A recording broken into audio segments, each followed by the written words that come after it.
A polícia de São Paulo já tem um suspeito de ter assassinado o punk John Raoni Galanquiaque. Ele foi morto a facadas no último sábado no confronto entre punks e skinheads. A briga aconteceu em frente a uma casa noturna na zona oeste de São Paulo.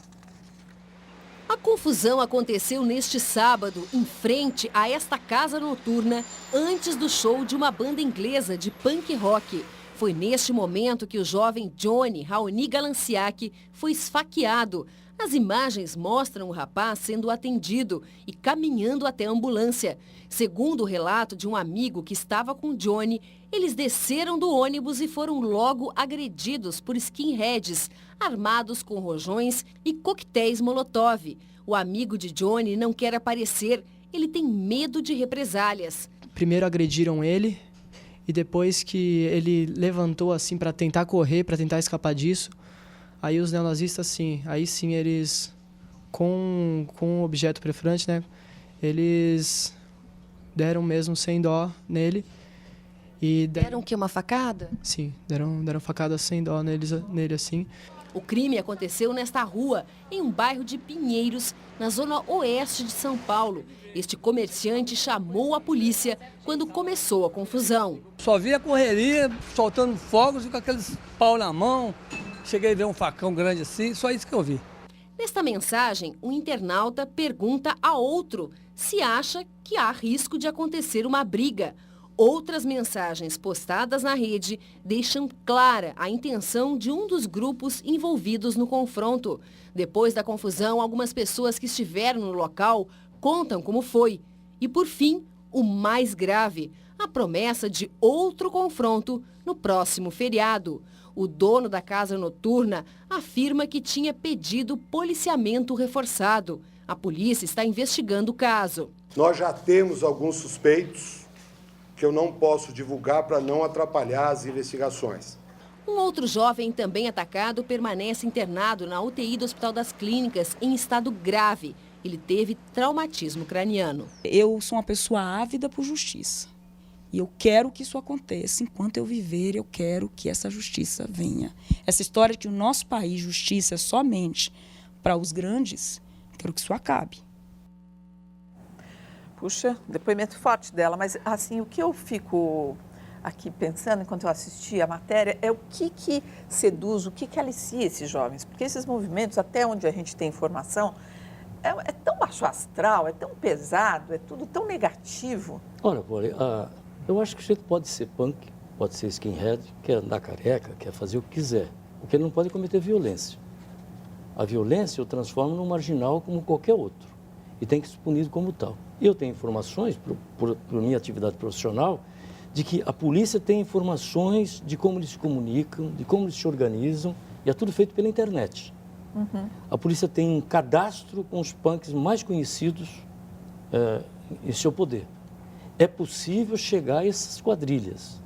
É possível chegar às quadrilhas de violência. Uhum. Claro, você não vai punir um rapaz porque ele tem um cabelo diferente, porque ele raspou a cabeça. Claro. Você vai punir pela conduta dele, na medida que ele se torna um homem violento, ou um garoto violento.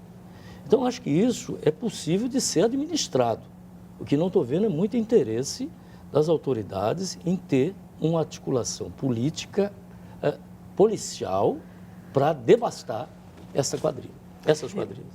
Eu acho que também a que a senhora diz à mãe, a questão da justiça, né? Ela colocou o dedo na ferida, quer dizer, existe um problema, foi uma agressão grave, gravíssima, tal, foi mostrada toda a terrível situação na reportagem, agora, e a justiça? E o tempo que vai levar para agir? Porque se também tivesse punição, e punição severa e rápida, esses fatos não se repetiriam. Ou com torcida organizada, que é mais ou menos parecido, são fatos que sistematicamente se repetem e são noticiados aqui. Aí volta a questão da justiça. Com essa justiça que nós temos, lenta, cara, né, classista e que demora muito tempo para chegar à solução dos casos, esses fatos vivem se repetindo. Se tivesse punição severa em relação, por exemplo, a esse fato especificamente, isso não se repetiria. E o fantasma da recessão na Itália e a derrota eleitoral do governo alemão assustam o mercado financeiro e derrubam bolsas no mundo. O medo é de uma recessão profunda na Europa. Diante do quadro crítico financeiro da Itália e das baixas perspectivas de crescimento econômico, 3 agências de risco anunciaram um possível rebaixamento da nota da Itália. A notícia foi divulgada às vésperas da discussão de um pacote final de austeridade do premier Silvio Berlusconi no Senado italiano e que prevê cortes de 64 bilhões de dólares no governo. A derrota na eleição regional do partido da chanceler alemã Angela Merkel no final de semana também afetou o mercado financeiro. O país é outro da zona do euro que enfrenta os efeitos da crise financeira. Resultado, as bolsas no continente despencaram. Em Londres, o índice fechou em baixa de 3%. Em Frankfurt, caiu 5%. Paris perdeu 4%. A Ásia também fechou em baixa, em reflexo à Bolsa Americana, que na sexta-feira despencou por causa do anúncio do governo de que a economia americana não gerou empregos em agosto. Hoje é feriado nos Estados Unidos. A Bolsa de Nova York não funcionou. Mas o presidente Barack Obama disse em Detroit que na quinta-feira será anunciado um programa de criação de emprego que inclui incentivos à construção civil. Em São Paulo, a Bovespa fechou em queda de 2,71%. Em Brasília, durante encontro com a presidente Dilma Rousseff, o ministro da Fazenda, Guido Mantega, chamou a crise internacional de preocupante, mas reiterou que o Brasil está preparado para enfrentá-la. Até que ponto está acontecendo na Europa e tudo mais, nos Estados Unidos, mas aqui, como nós abrimos falando até sobre a Itália, o que tudo isso pode nos interessar como país? Interessa sim. Imagina o seguinte, a crise europeia, primeiro, ela é muito maior do que se imagina. E a cada semana a gente diz que é maior. Porque a ajuda que foi dada, por exemplo, à Grécia, que é um dos países que tem a situação mais difícil, acabou de ser dito agora no fim de semana que ela vai precisar de mais dinheiro do que ela já tinha pedido. Então, muitos bancos europeus emprestaram muito dinheiro para a Grécia e ela não tem condições de pagar aqueles empréstimos. Agora, o problema é em relação à Itália, que já é antigo. Então, a impressão que dá é que a Europa não consegue resolver o seu problema de grave crise que vem desde o final de 2008. Os Estados Unidos, idem, as notícias também mostrou. Por outro lado, a América Latina vai bem. O curioso é que a América Latina vai bem economicamente, está crescendo em média 5%, e enquanto China e Índia também vão muito bem, e outros países asiáticos e tal. Então, a questão do Brasil, hoje, o chave para o Brasil é a China. Se a economia chinesa continuar respondendo aos problemas da economia internacional, crescendo como está, o Brasil vai continuar vendendo para a China as commodities a bons preços. Se a China tropeçar, aí que nós teremos problemas. E uma última questão. O Banco Central, semana passada, abaixou a taxa de juros. Houve um protesto, abaixou 0,5%. Que absurdo, o Brasil tem a taxa de juros mais alta do mundo. Como se o único meio de controlar a inflação no Brasil fosse aumentar a taxa de juros. Abaixou a taxa de juros. O problema do Brasil não era justamente deixar os juros tão alto como está. E o Banco Central estava correto. O Banco Central apontou que tudo indica que a economia internacional vai entrar numa crise. Ninguém sabe qual é o tamanho dessa crise e quais os países que serão afetados por ela, além da Europa, que sabe que está em situação muito difícil, e os Estados Unidos. E que reflexo teremos aqui? Que pode ter para nós? Crescer menos. Se crescer menos, tem menos emprego. Né? Tem menos emprego, a economia se retrai. Né? Com a economia se retraindo, nós vamos diminuir o consumo que nós temos nos últimos anos, que é relativamente alto. Então, o impacto vai ser esse, a gente vai ter menos dinheiro para gastar. O que foi que você está fazendo assim com a cabeça? Não. O que foi? Não, é que não dá tempo de falar mais nada. Não, como? Assim. Pode falar. Fala quando você fala. Qual o problema? Não, a verdade é o seguinte, que o país é um grande produtor de commodities. As commodities são absorvidas pela sociedade chinesa, indiana, pelo povo que começou a comer. Nós não vamos ter problemas com a nossa produção. Nós não somos afetados por esta crise. Essa crise são dos barões, dos grandes banqueiros, que manipulam bolsas, que fazem a opinião pública convergir para lá ou para cá, e de governos que participam de projetos de desenvolvimento, como a Grécia, que não tem condições de bancar. Agora, existe uma União Europeia, ou ela se sustenta, ou ela volta a ser o que era. Países independentes. Querem manter a União Europeia? Muito bem. Se não querem, volta a ser independentes. Nós não somos uma União Sul-Americana. Estamos sobrevivendo e crescendo. A Universidade de São Paulo avança 84 posições na lista das melhores instituições de ensino do mundo. Pelo segundo ano consecutivo, a Universidade de Cambridge, na Grã-Bretanha, ficou em primeiro lugar, de acordo com o ranking divulgado hoje. Com a nova colocação, a USP chega à posição de número 169 e se iguala à Universidade Autônoma do México como a instituição mais bem colocada na América Latina. Além da USP, outras 2 instituições brasileiras aparecem na lista: Universidade de Campinas, posição 235, e Universidade Federal do Rio de Janeiro, número 381. O ranking é feito por uma organização especializada em educação, QS World University Rankings. O estudo, realizado todos os anos, avalia os seguintes fatores: a reputação internacional das universidades, a reputação dos professores, desempenho dos estudantes, citações dos professores em artigos, o número de professores internacionais e o número de alunos de outros países. Pela segunda vez seguida, a Universidade de Cambridge, na Inglaterra, ficou com o primeiro lugar, seguida pela Universidade de Harvard e o Instituto de Tecnologia Massachusetts, ambas dos Estados Unidos. Como você viu, a Universidade de Cambridge, na Inglaterra, foi eleita a melhor universidade do mundo pela segunda vez seguida. Se você não conhece essa instituição, com 802 anos de vida, o Jornal da Cultura explica. Localizada no nordeste da Inglaterra, a universidade que leva o nome da cidade de Cambridge é, depois de Oxford, a instituição de ensino mais antiga do país, fundada em 1209 pelo rei Henrique III. Atualmente, mais de 8.500 professores trabalham na universidade, que possui cerca de 18 mil estudantes em cursos de graduação, pós-graduação, mestrado e doutorado. Muitos são estrangeiros em busca de uma formação de qualidade em um dos 31 colégios afiliados, equivalentes às faculdades no Brasil. Com milhares de artigos acadêmicos publicados, Cambridge é famosa por abrigar alunos ilustres. Ao todo, 81 ganhadores do Prêmio Nobel passaram por lá. Entre eles, o pesquisador Robert Edwards, responsável pela técnica de fertilização in vitro, ou Proveta. Também foram alunos de Cambridge o cientista Isaac Newton, o naturalista Charles Darwin e o economista John Maynard Keynes. Quer dizer, quando você vê esse desfile aí de autoridades, né, na área da ciência, não dá errado. Quando você investe, quando você cuida da universidade, quando você cuida do ensino, o resultado é sempre bom. Mas né? século XIII foi criado as universidades na Inglaterra. 802 anos essa. Nós no século XX. Então, há uma pequena diferença de séculos entre tudo bem. a Inglaterra Você quer falar então da greve das federais, das federais. né? É só lembrar que as universidades federais... Ficou deprimido o Vila aqui, Ayrton. As universidades federais estão há 100 dias. Fala, Vila. Não, mas nós estamos...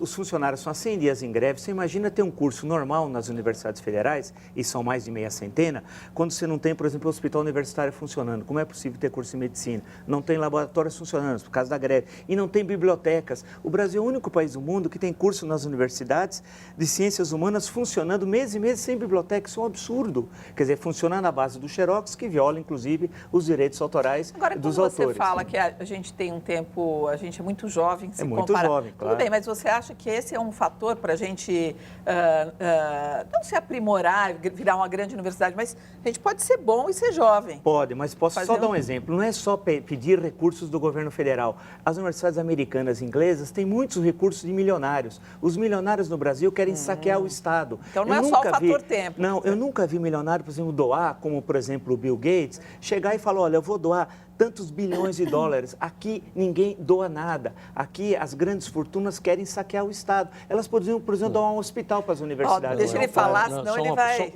Vossa Excelência permite uma parte? Claro, claro. Na verdade é o seguinte, ele na verdade não doa, eles descontam o imposto de renda, porque lá os milionários são taxados. Sim, mas há um imposto sobre grandes fortunas, sim, há um imposto sobre heranças. O sujeito que ganha, tem 50% do seu ganho que o Estado confisca. Se ele tirar desses 50%, ao invés do Estado levar e destinar a uma universidade, ele está sendo um benemérito e está deixando de pagar o imposto. Mas aqui no Brasil podia haver isso, uma taxação nos grandes lucros, nas grandes fortunas, e com esse dinheiro se podia ter muito mais incremento para a educação. Ou esses grandes empresários nacionais poderiam perfeitamente destinar parte da sua riqueza para as universidades, para hospitais, para fundações. Essa é a diferença que existe. Agora, vamos lembrar que a nossa USP foi criado sob os auspícios dos franceses, que vieram para cá e ajudaram a organizar a nossa universidade. As falhas no atendimento público de saúde no país fazem com que cada vez mais brasileiros optem pelos planos de saúde privados. Foram mais de 10 milhões de pessoas desde o ano 2000. Mas, pelo número de reclamações no PROCON de São Paulo, o aumento da receita dessas empresas tem sido acompanhado de uma piora na qualidade dos serviços. Há 5 meses, Luana contratou um plano de saúde para ela e para a filha. Investimento caro, que compromete 10% do orçamento doméstico. Mas decidiu apertar o cinto em nome de um atendimento melhor na hora de procurar um médico. Pensamento que mudou quando ela teve uma certa urgência para marcar consulta com um otorrino. Hoje, Luana diz que pagava por um serviço que pouco se diferencia do Sistema Único de Saúde. Quando eu fui marcar o otorrino, o plano me deu a opção de marcar para outubro. Isso era agosto.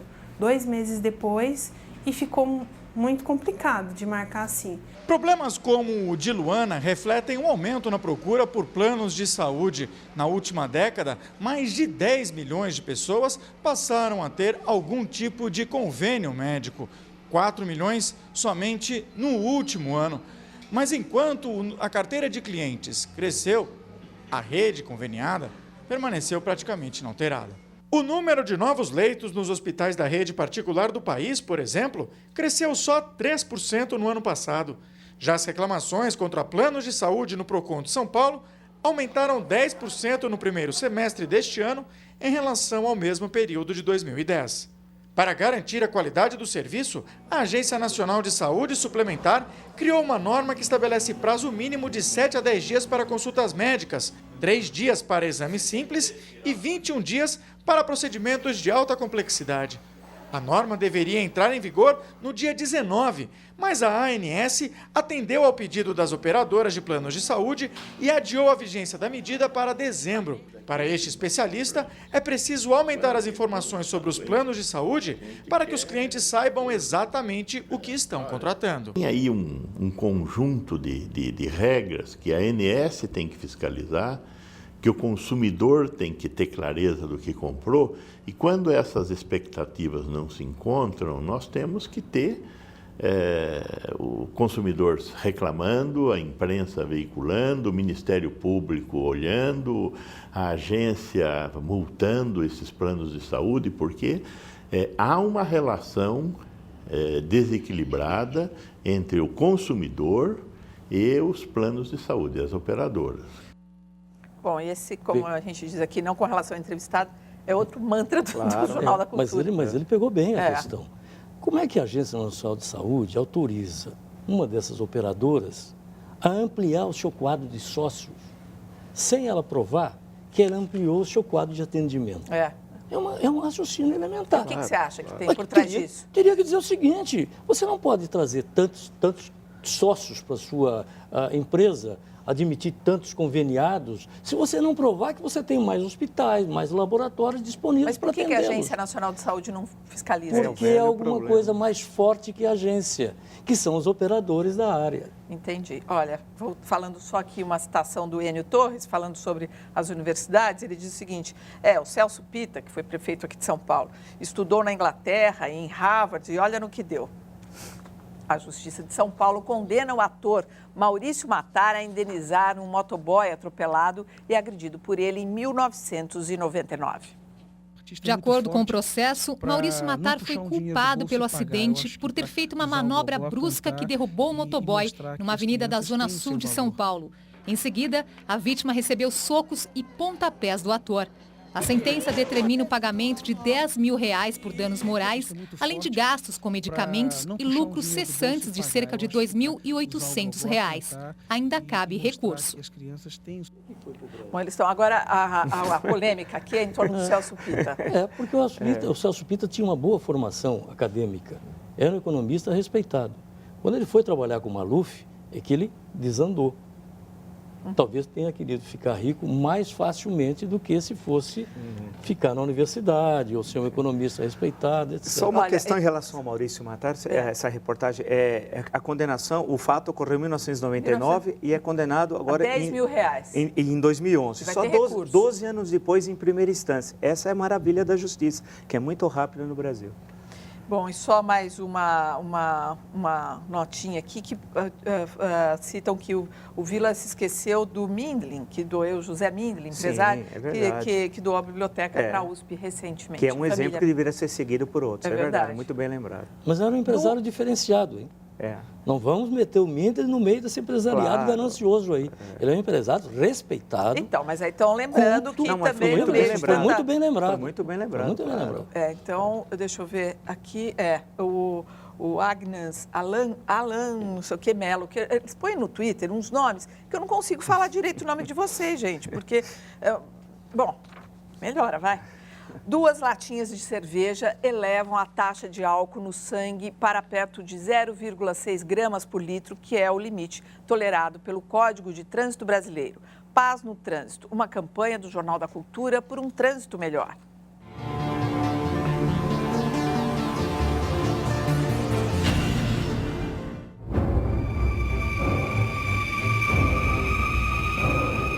Recentemente perdi um amigo num acidente de trânsito, o Vitor Gurman. E desde então, uns amigos e eu, a gente iniciou uma campanha para conscientização, para conscientizar as pessoas no trânsito. Não dirijam bêbado porque ninguém quer perder um amigo, ninguém quer ser responsável pela morte de ninguém ou por acidentes graves. E a gente só realmente percebe isso quando a gente perde alguém ou quando acontece muito próximo de nós. Eu já dirigi bêbado muitas vezes e hoje em dia eu não faço isso mais. Eu acho que as pessoas têm que se conscientizar e dar um basta, porque senão a gente não vai conseguir viver em sociedade.